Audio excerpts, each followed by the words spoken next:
Good afternoon, everyone. I hope you are all doing good today and you are ready for the next stage of our course. In this unit, we are going to write an expository article or essay, right? And in the first part, you learned about making a sound paragraph. First of all, you put an opinion about one thing. That's one.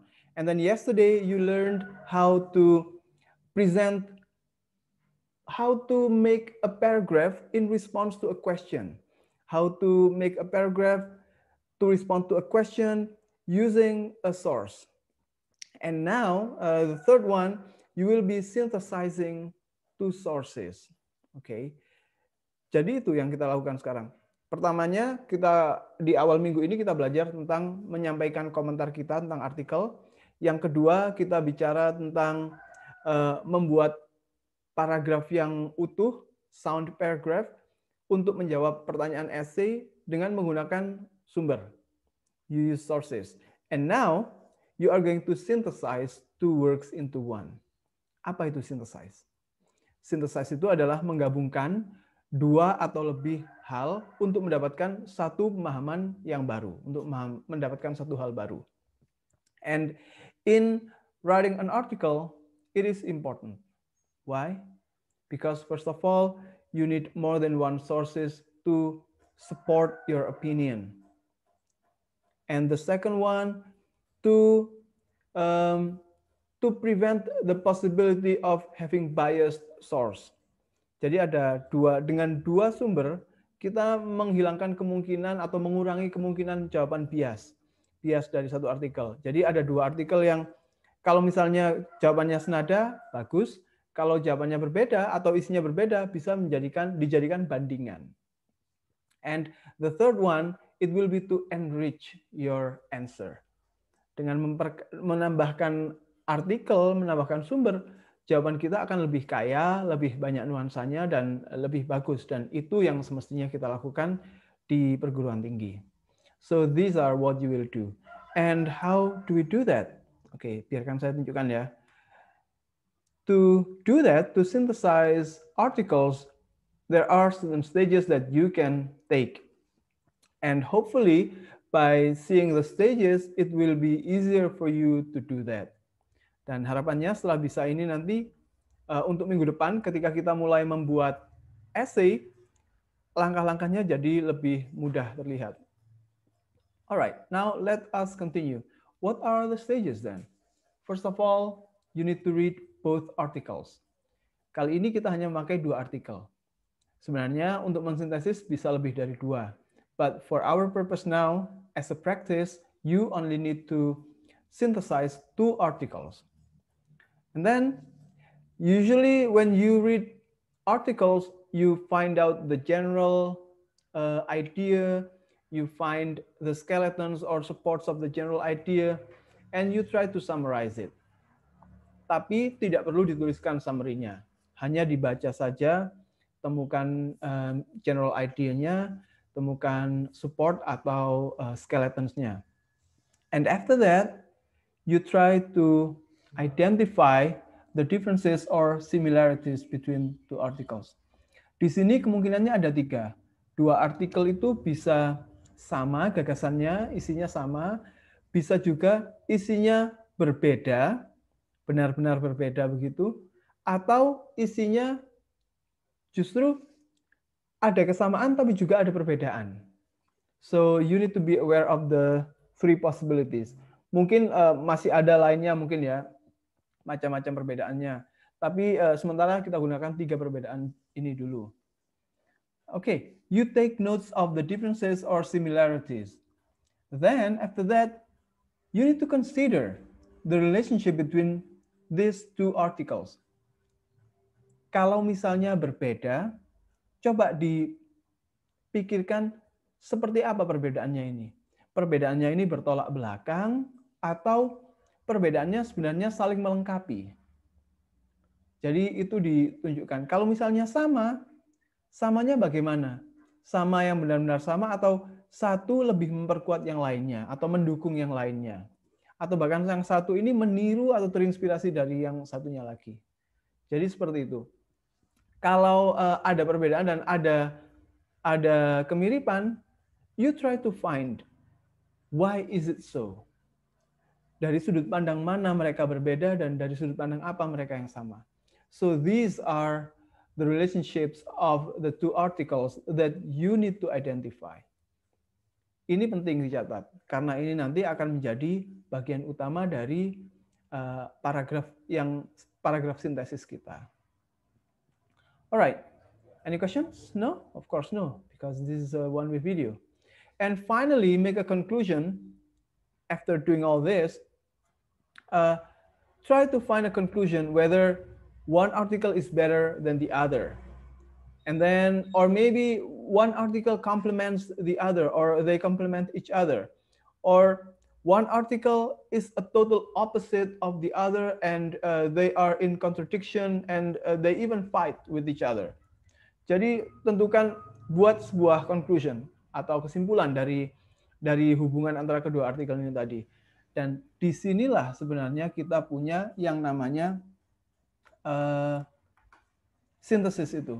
Sintesis kita akan tampak di bagian ini, di perbedaan ini. So your job is now to decide the relationship between the two and make a conclusion based on that. So that's one, okay? Now let's move on to the next one. Setelah kita melakukan sintesisnya, sekarang kita melakukan you make a paragraph about the synthesis.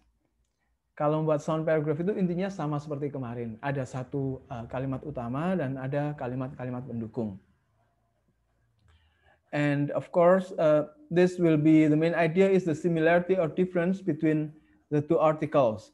Itu main idenya. And pendukungnya adalah what is the similar one from article A, and what is the similar topic from article A, yeah. And then the second one will be the similar topic from article B, or different topics from article B. And next, you will state how they are different. Apakah mereka itu berbeda, saling bertolak belakang? Apakah berbeda karena sumbernya memang berbeda atau dasar hukumnya berbeda? Ataukah berbeda hanya sedikit saja atau semacam itu? Pokoknya hasil yang dari bagian sebelumnya merupakan conclusion itu tadi, ini diperjelas di sini. And finally, you make a final statement about the relationship between article A and article B. Dan untuk mengatur paragrafnya, boleh misalnya ya, menyebutkan di bagian pertama ini, di bagian pertama boleh menyebutkan itemnya dulu. Item A, apa yang mau dibandingkan. Terus item B, apa yang mau dibandingkan. Boleh seperti itu. Atau kita gunakan artikel A, poin apa yang ingin didiskusikan, dan artikel B, poin apa yang ingin didiskusikan. Tidak apa-apa, berdasarkan artikelnya atau berdasarkan topik yang mau dibahas. It's okay, as long as you do it consistently. And that's all. Then you will get a paragraph. And the paragraph will be sound. Kenapa paragrafnya bagus? Karena sudah diawali dengan you have this one, you have a main idea, and then you have the supporting ideas or supporting sentences. Jadi itu sudah lengkap sebagai sebuah paragraf. Alright. Any questions, everyone, from now? Then if you have a question, of course, you need to post the question in the reply section. Kalau tidak ada pertanyaan, kita lanjutkan. Let me give you one example here. So I am making a paragraph based on 2 articles in our In Charge book. The articles are about body language. Di satu artikel ini, Kita mulai dari isinya dulu. Perbedaannya di mana? For for Hall, body language is strongly influenced by culture. Jadi buat Hall, body language itu dipengaruhi budaya. And I mentioned here, in Space Speaks, in the article, Hall says that blah blah blah. I mentioned that. Terus saya lanjutkan dengan poin yang lain dari penulis yang lain. Meanwhile, for Leibowitz, this is not the case. Leibowitz says that a person's attempt to learn about body language can change blah blah blah. Untuk Leibowitz, saya tidak menggunakan kutipan, tapi menggunakan summary atau paraphrase. Untuk Hall, saya kutipkan langsung untuk lebih menunjukkan. Nah, setelah dua-duanya ini saya tunjukkan, saya jelaskan lagi. Kalau Hall tadi kan, body language dipengaruhi budaya. Kalau Leibowitz, orang itu bisa mengubah body language-nya tanpa terikat oleh budaya. Nah, perbandingannya, hubungannya buat saya adalah here we can see that while Hall believes external factors influence a person's body language, Leibowitz thinks that a person's intention is stronger. Jadi saya tunjukkan bahwa buat satu yang paling utama ini, buat yang lainnya yang utama ini. Ini sintesisnya. Dan saya lanjutkan lebih jauh lagi dengan conclusion yang saya buat. We can see that here, boleh dilanjutkan apa saja sesuai hasil analisisnya. And here, saya berikan bahwa Leibowitz and Hall have contradictory opinions on what influences a person's body language. Sorry, ini mestinya ada S-nya itu ya, opinions. Dan ini adalah hasil conclusion yang saya buat, yang akhirnya saya gunakan sebagai main idea atau main sentence. So that should be enough, and that's a sound paragraph because you have a main idea and supporting sentences.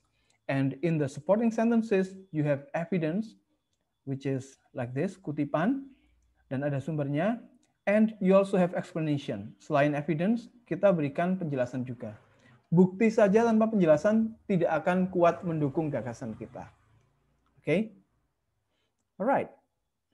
Now, this is what you will need to do. You already have made a summary of one article that you liked, okay? And there were a lot of summaries I got yesterday, and most of them are fine. Saya lagi-lagi cuma menemukan dua paragraf yang tidak dikembangkan dengan sempurna, karena hanya menunjukkan bukti di komentari satu kalimat. Kurang ada elaboration-nya. So this is what you will do now. Find another article that is similar in topic to the one that you have summarized or you have commented on. Setelah menemukan artikel yang topiknya sama, nah yang kedua adalah identifikasi perbedaan atau kesamaannya dari dua artikel itu, artikel yang kemarin dan artikel yang baru ini. Nah, ini nanti jadikan evidence, temukan buktinya, entah itu digarisbawahi, dikutip atau diapakan. Dan terakhir, make a conclusion on the differences. Or on the similarity. Maksudnya apa ini? Perbedaannya seperti apa? Kemiripannya apa? Dan itu yang akan menjadi main idea-nya. Nah, selanjutnya, tugas selanjutnya bisa ditebak, yaitu in activity 3 later on, you will need to make one paragraph that presents this. Ingat, di awal paragraf, di bagian main idea, berikan hasil conclusion dari research-nya ini, okay? Dari hasil mencari-carinya ini. So that would be all for your assignments. I hope this is clear enough, and hopefully you can make a paragraph like this because this is the basis of making an essay. Kita harus membiasakan dulu dengan membaca sumber, terus mencatat sumber itu dan mengomentari sumber itu. Biar tidak hanya copy paste seperti itu. Karena copy paste, apalagi kalau tanpa diberikan atribusi atau diberikan citasi, itu seperti pencurian ya. So we don't want you to do that. Alright? Well, I guess that's all, everyone. Thank you very much. Bye.